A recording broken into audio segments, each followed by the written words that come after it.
Now, the war on opioids, a huge challenge here in southern New England as we enter an election year, and the number of overdose deaths expected to hit another sad record. Funding is needed to support more behavioral health centers. So what's the strategy from the recovery community? Here's my latest report.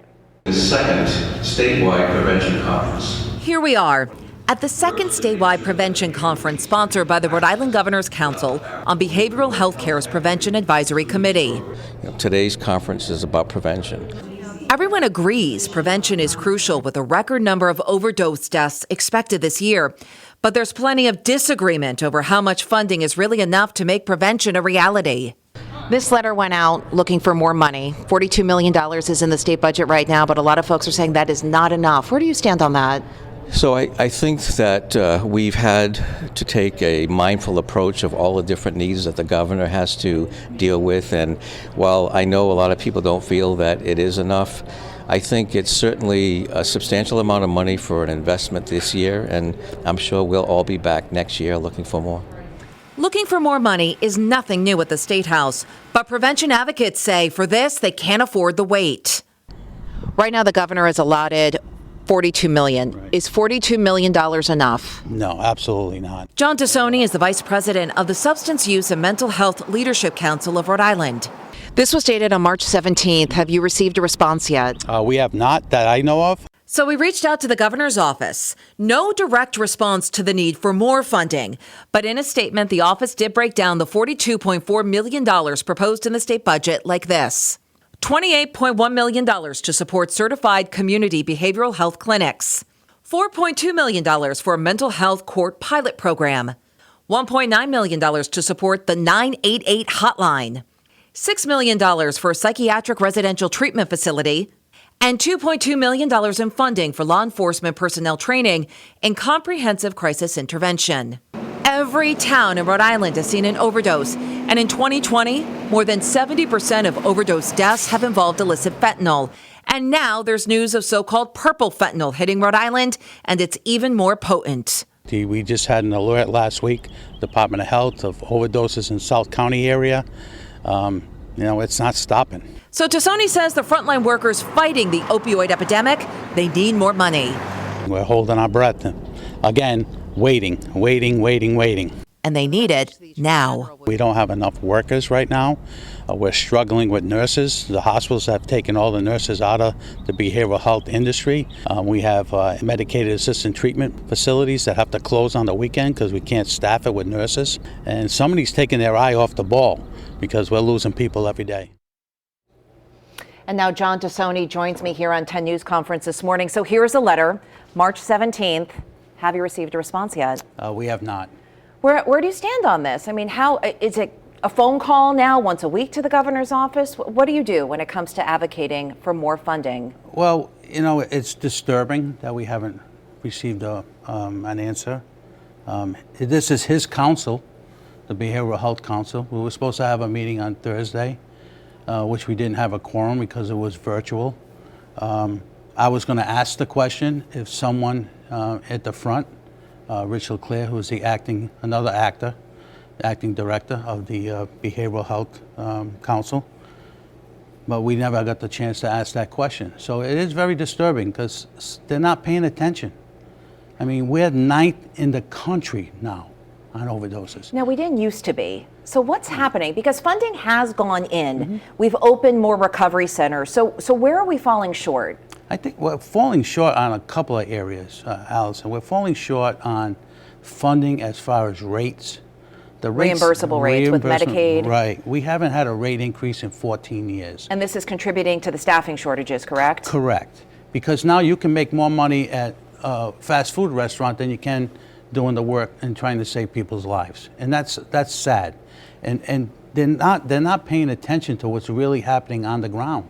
And that's concerning to me because we get calls all the time at the Leadership Council. I had 4 over the weekend last weekend pertaining to people who needed to get into treatment. That's the most I've ever gotten in a weekend, 4. So do you feel like you're not being listened to? I mean, we know that there's a surplus right now. So how much more money do you guys need to make a real impact and save lives? I would hesitate to give you an exact amount But more than 42.4 million. Well, the Rhode Island Foundation had this huge committee who sat down and went through the ARPA money and what to spend it on. They suggested $255 million. I don't know who's given the governor the lead on cutting it down to 42, and they level funded Medicaid, so there's no increases again in the budget, and we have a surplus. And this is not going away anytime soon. It's so interesting because affordable housing right now, for lack of a better term, is a hot topic.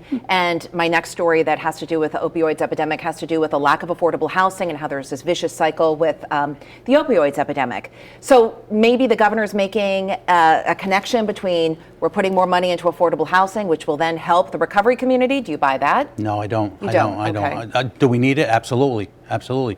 But I don't buy that, because we can't dose on the weekends now because we don't have nurses. The hospitals have taken the nurses out with these big, huge bonuses that they're paying. We've had a variance put in to CMS to use other ways of means to dose people on the weekend, and we still have not heard. I think this is the 5th month that we haven't heard anything on that. So as time goes on, with the purple fentanyl coming in, this new thing of horse tranquilizer that these kids are using, the alcohol was up 235. You need immediate services versus long-term. This is a perfect storm. We need immediate and long-term. So staffing for sure. And also we were talking earlier this week too about Narcan. Now, I've done several stories on Narcan where one dose is not enough to bring back people, even with safe stations opening up. What are you hearing now as of this week? We're hearing any times from 4 doses to 10 doses.